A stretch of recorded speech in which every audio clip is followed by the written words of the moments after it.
Dragon Ball Z Kakarot is finally almost here. Now, is this the Dragon Ball game to finally realize the potential of the open-ish world, quest and story-driven RPG gameplay in the Dragon Ball universe? Or will it miss the mark? We'll decide finally when it releases, but before it does, let's get you caught up with everything you need to know. We got 10 things, so let's get started off with number 10 and talk about the story. Now, there was some confusion around the announcement of the game as to how much of the Dragon Ball Z timeline it was going to cover. This was only made more confusing when we got the name Dragon Ball Z Kakarot at E3, since at first they only showed stuff from the first few arcs of the series leading up to the big fight with Frieza and Goku going into Super Saiyan for the first time. Well, now we know that the game will cover all of the big sagas from the series, as we've seen stuff from the Saiyan, Namek, Cell, and Buu sagas in trailers and even playable at events. It's a really good thing to see because there's a lot of story to tell in the Dragon Ball Z timeline, and it's great to have it all in one complete package rather than having to wait for them to be released as sequels like Dragon Ball Z Cell and Dragon Ball Z Majin Buu. We get it all. So we're really pumped to see how it turns out and like how they end up handling it all. It's such a long, now 30-year-old story, so seeing it be adopted yet again, but as a modern console game, it's gonna be pretty interesting, honestly. Now over at number 9, while it's cool that we're getting all of the major plot points covered in Dragon Ball Z Kakarot, for quite a while it was assumed that it would be more or less the updated, streamlined, reissued Dragon Ball Z Kai, which stripped out over 100 episodes of more filler content and other side stories that just weren't essential to the main plot. That said, we do know, thanks to an article in Jump Magazine translated by Silicon Era, that some of that filler content from the original series will be present in Kakarot, specifically mentioning the very, very good filler episode where Goku and Piccolo have to go to driving school, and it will even include its own minigame. That's the stuff that some fans really do care about, and it's good that it's here. It's going to be interesting to see how much of the side stories and filler arcs will make their way into this, because they have to make cuts, otherwise the game will be 1,000 hours long. But we're hoping to have some more stuff, like the Garlic Jr. saga and stuff to that effect will make an appearance maybe, but only time will tell. Now, next at number 8, while the game's story pretty much follows the manga and show pretty much exactly, there is going to be some new side stuff added to the game as well, like we talked about in the previous point. One of the new things we're getting is a new character, created by Akira Toriyama himself. Her name is Banyu, and she is a former member of the Ginyu Force. According to the official EU Bandai Namco Twitter account, she's only going to be a part of a short sub-quest in the game, I guess so it doesn't really mess with the canon of the main storyline, but hey, it's still cool. It's new stuff, it's a value. Little stuff like this being tossed in the game I think is going to make it different enough so it doesn't feel like you're just reliving the storyline again that you've already experienced in the show. But yeah, Dragon Ball Z has some really cool characters, and I'm always down to get more, especially from the man himself. But anyway, let's get into the meat and potatoes at number 7. What kind of game is this? Exactly. Now, I know looking at it, you might not totally be able to tell what it is, but it is an action RPG, but also kind of a fighting game. Like when it's time to fight the enemies, the camera kind of changes to over the shoulder and it becomes an arena fighter. Kind of similar to Jump Force if you've played that. There's absolutely no PvP here either, so the combat was designed to fit a PvE experience. So sometimes it may not be fair, so opponents might be a bit more powerful at times. Playing as Goku, you'll be able to run around areas completing main quests, side quests, diversions like fishing, all taking place in these open areas. Now, it's not an open world game though completely. Instead, there are different large areas you'll be visiting, unlocking more as you progress through the main story. And these areas aren't necessarily small though, like they definitely have some verticality to them, seeing that you can fly around a bunch, that is important. According to a Kotaku report, Goku won't have all of his powers right out of the gate, and you'll be unlocking more and more as Goku becomes more powerful throughout the story, kind of like in the show. In that same report, the game director Hara Ryosuke said this: "The idea is to immerse the player into what Goku is feeling in these different moments." Sounds like they're really trying to tell a Goku story, as if the title didn't already give that away, and trying to put the player in Goku's shoes while telling that story. We're down with that. Now over at number 6, just like other RPGs and kind of unlike Dragon Ball Z games, Kakarot will have a ton of side stuff that you can do and a heavy emphasis on RPG mechanics. For one, there are animals running around that you can hunt and then cook their meat at one of the many scattered campfires you can find throughout the game world. Just like other RPGs, this recovers your HP and also can buff Goku depending on what ingredients you use to cook. There are also materials to collect, like minerals scattered throughout the world, although we don't know exactly what they're used for besides trading to vendors. There are also mini games as well, such as eating, driving, and fishing, where Goku reattaches his tail and uses it to fish? I don't know. Whatever. I don't know. That's not how tails work, but hey, whatever, dude.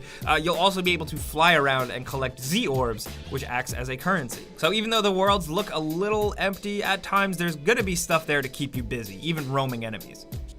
Now over at number 5, while the game will be following a lot of the original story threads from the source material, it'll also be diving deeper into the stuff that wasn't even in the anime or the manga. In a post on the official Namco Bandai US Twitter account, it was revealed in a quote by series creator Akira Toriyama that the game will include backstories that weren't in the manga. The quote is, "Dragon Ball Z Kakarot is a full-action RPG full of the Dragon Ball universe. It also includes backstories that haven't been told in the manga, and I'm sure fans will truly be able to take a deep dive into the world."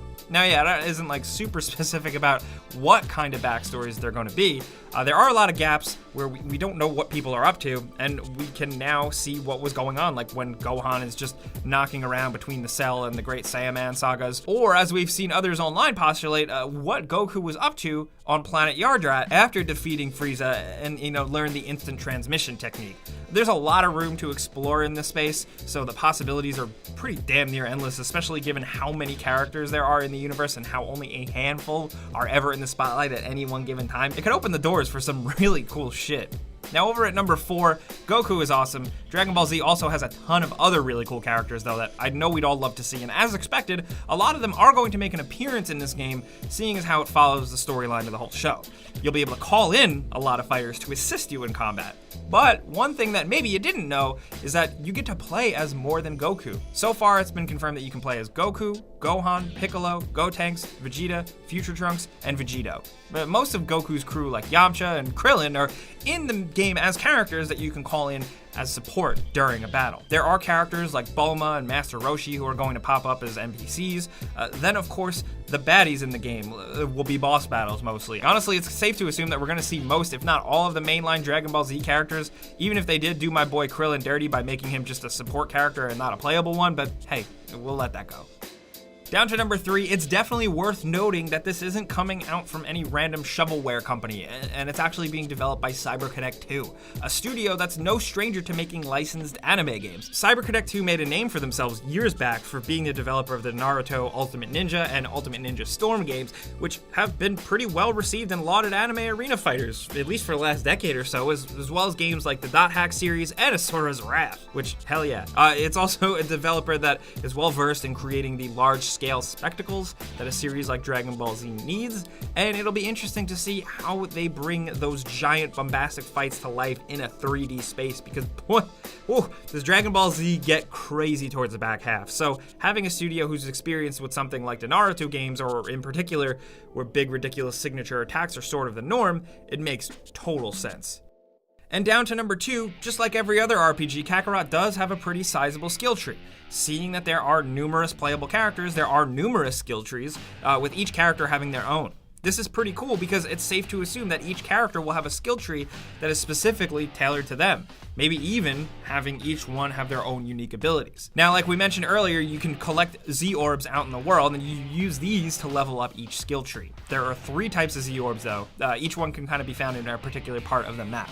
You can find green ones in the grasslands, blue ones underwater, and red ones on land, but like what seems to be more mountainous terrain. There are also soul emblems that you can earn as well, and when you use them, you'll get certain rewards, with certain combinations of them actually hooking you up with different special power-ups. So there is definitely RPG stuff here, that's what we know right now.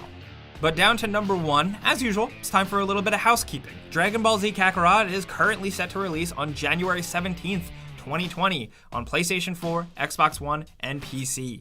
Unfortunately, there is no Switch version planned, so if you plan on playing this one portably, you're kind of out of luck. Now, as far as editions go, like any big game releasing these days, you have your choice of a ton of different versions, starting with the base standard edition that gets you the game. Next up, you have the $85 deluxe edition, which gets you the full standard edition, the season pass, and includes 2 original story episodes and 1 new story arc, a music pack, a cooking item, and the pre-order bonus. The next step up from there is the $95 ultimate edition, which gets you everything previously mentioned, plus, and I quote, 1 new way to travel, Tao Pai Pai Pillar, whatever that means. And finally, you get the $200 $10 collector's edition. Now, this one gets you the game, a collectible steelbook, a hardcover game art book, and a diorama statue of Goku and Gohan, which looks really cool, and then you get all the pre-order bonus content. Now, as far as console enhancements go, the game will be X-enhanced and run at 4K on Xbox One, although the specifics really remain to be seen. We just have our fingers crossed that the PC port is actually decent. We'll see, though. Thankfully, the remainder of our questions will be answered on January 17th.